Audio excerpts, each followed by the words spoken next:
founder and co-director of the European Resilience Initiative Centre. Welcome to the programme, Sergej. Russia has not made any comment at all. How convinced are you that Moscow is operating a shadow fleet around the world?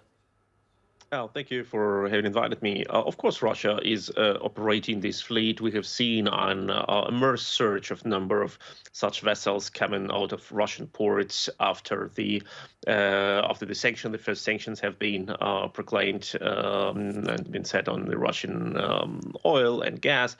And we have seen that many companies which operate these tankers, and there are not so many tankers in the world. There are like several thousands of them.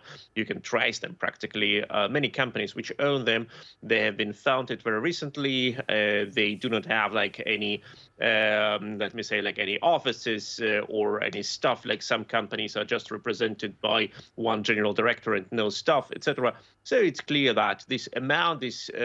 This number of companies and tankers emerged in Russia's interests just after the start of the war, and they have no problems with coming to Russia. And as we have seen, they, as you also have mentioned earlier, they also conduct additional military-grade, intelligent-grade services for Russia, like cutting cables in the Baltic Sea. Of course, they are acting in Russian interests and ordered by Russia.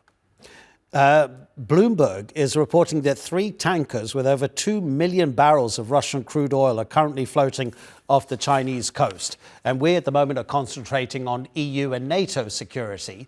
And when we look at those activities in the Baltic Sea, the Finns, they say they know who in December broke an undersea cable, but they don't want to make it public. Is it because there is actually no way of stopping Russian vessels from doing this? The only way to do it, presumably, would be to weaponize the entire Baltic Sea. Well, Russia has already weaponized the Baltic Sea. It is not the first case of cutting cables. Russia has already threatened to occupy a Swedish Isle of Bornholm, and Russia is jamming GPS over the Baltics, disturbing not only naval transport of naval vessels, but also traffic of air vessels like planes. Russia is in full-scale weaponization. There is no escalation from the West which can come here. And one need to say, all these vessels, like we have legal framework to do it. You can inspect a vessel because the Baltic Sea, the Gulf, the Gulf of Finland, they are all territorial waters of the neighboring states. These vessels are passing through territorial waters and can be inspected by the authorities. You can check what is the load, what is the cargo, what are the documents, is the vessel insured? They mostly are not insured because no company in the world would insure them, and then you can just seize the vessel. The problem is, and the Danish authorities, for example, have said it many times, they say we don't have enough coastal guard. So if we would like seize every Russian vessel which violates the rules, we will do only this. So let them just pass through. There will happen nothing bad. And now look at this. Something bad is happening. One Russian vessel has been destroyed like by waves in the Black Sea, and now the Black Sea in the eastern part is dead for years. It is fully covered by oil since weeks.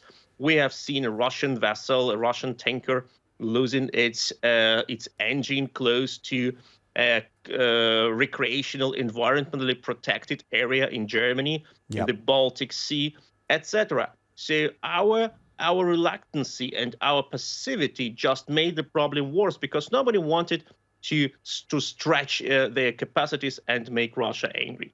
Yeah, absolutely. It's very important that you mentioned the fact that there's a lack of insurance. A lot of these vessels are old and rusty. They could pose not only environmental dangers, but also security issues for those who are accusing the Russians of operating the shadow fleet. Sergej, thank you. It's always a great pleasure to hear your analysis. Thank you so much.